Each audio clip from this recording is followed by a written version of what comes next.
Aujourd'hui, il y a beaucoup de mises à jour intéressantes en provenance de la Fédération de Russie. Ici, en volant loin derrière les lignes ennemies, des drones ukrainiens à longue portée ont porté un coup dévastateur à la seule usine russe de production de Shahed.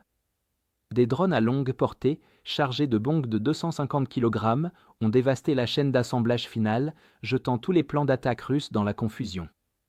L'attaque ukrainienne a eu lieu à Yelabuga, située à plus de 1200 km de la ligne de front.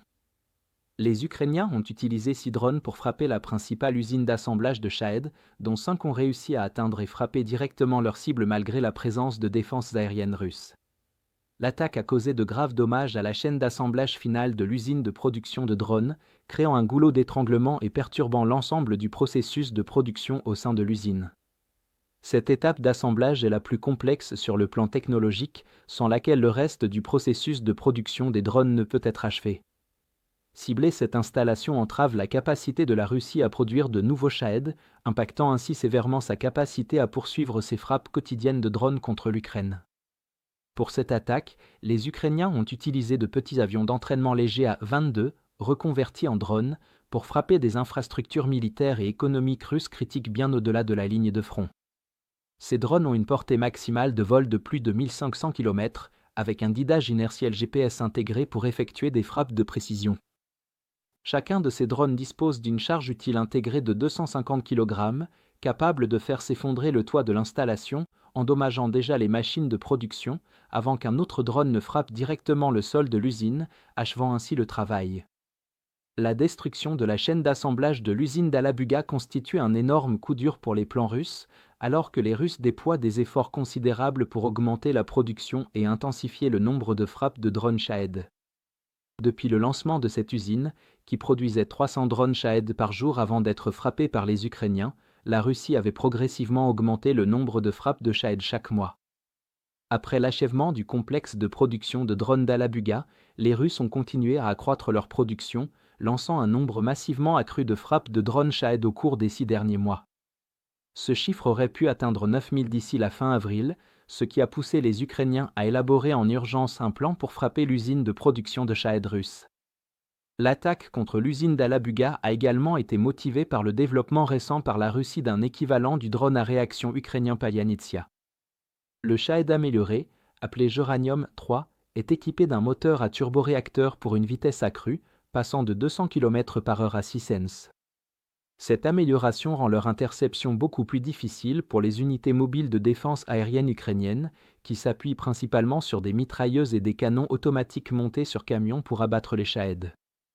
Des sources occidentales rapportent que l'usine d'Alabuga était un producteur clé de ces nouveaux drones Shahed russes à propulsion par jet.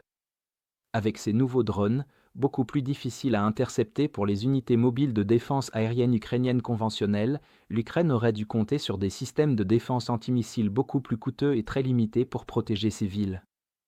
Détruire les capacités de production russes avant que ces drones ne puissent être produits et déployés à grande échelle était une manœuvre stratégique visant à empêcher les Russes d'exploiter les faiblesses de la défense aérienne ukrainienne, alors que la défense aérienne laser n'en est encore qu'à ses débuts. Cela montre également que les Ukrainiens connaissent l'emplacement de ces usines russes critiques et peuvent continuer à les cibler s'ils rencontrent des difficultés à intercepter les nouveaux Shahed. Bien que les Ukrainiens disposent de nombreuses cibles potentielles, ils doivent choisir avec soin en raison du temps nécessaire pour planifier et créer les conditions de telles opérations aériennes complexes, rendant impossible de frapper tous les sites simultanément. Dans l'ensemble, les Ukrainiens ont mené une frappe de précision contre la plus grande et la plus importante installation de production de drones russes, à plus de 1000 km de la ligne de front, causant d'énormes dégâts à ses capacités de production et réduisant considérablement le nombre de drones disponibles pour de futures frappes russes. Les effets de la frappe ukrainienne seront visibles, avec l'augmentation prévue des frappes de Shahed par la Russie qui ne se concrétisera pas. Enfin, cette frappe démontre la vigilance constante de l'Ukraine face aux menaces potentielles russes, prenant des décisions éclairées sur les installations à frapper en priorité pour obtenir l'effet le plus significatif. Et enfin, notre plus grande promotion à moins 50% touche à sa fin, il ne reste plus que quelques jours. C'est votre dernière chance d'accéder pleinement à nos aperçus exclusifs sur tous les fronts et à nos vidéos de géopolitique stratégique, le tout à moitié prix. Si vous souhaitiez soutenir nos efforts mais n'en aviez pas encore eu l'occasion, c'est le moment idéal pour vous lancer et faire une réelle différence. Alors, consultez le lien dans la description pour rejoindre notre cause et devenir un membre exclusif de notre communauté. Je suis profondément reconnaissant envers tous ceux qui nous ont rejoints, votre soutien compte énormément pour nous.